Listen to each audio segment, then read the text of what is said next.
Hello guys, welcome to back my YouTube channel. તો આપણે ભાઈ આજે હતા રાધા વાવે. તે રાધા વાવે આવેલી છે ગઢડાના ઉગામેડી રોડ ઉપર આવેલી છે. રાધા વાવ આશરે 1.5 કિલોમીટરના અંતરે રાધા વાવ આવેલી છે.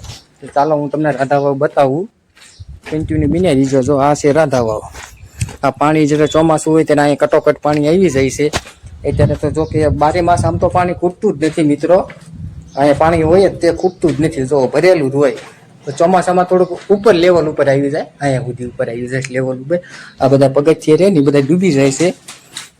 જો આ રાધા વાવ. અને મિત્રો આ રાધા વાવ કહેવામાં આવે છે કે આ રાધા વાવ સ્વામિનારાયણ ભગવાને બનાવેલી છે. પહેલાનો ઇતિહાસનું બધાની લોકોની એવી કહેવત છે કે ભાઈ આ સ્વામિનારાયણ ભગવાને રાધા વાવ બનાવી હતી.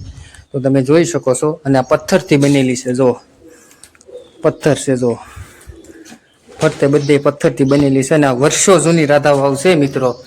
તમે જોઈ શકો છો ઉપરથી નીચે સુધી આ રીતની કંઈક રાધા વાવ છે. અને આનો ઇતિહાસ તો બહુ લાંબો છે મિત્રો.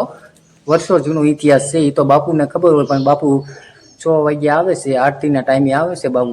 અત્યારે તો હોય નહીં, પણ નકર તમને ઇતિહાસની સંપૂર્ણ માહિતી આપે. પણ બાપુ કાંઈ છે નહીં. એટલે હું તમને જેટલું મને યાદ છે એ પ્રમાણે હું તમને કહું છું.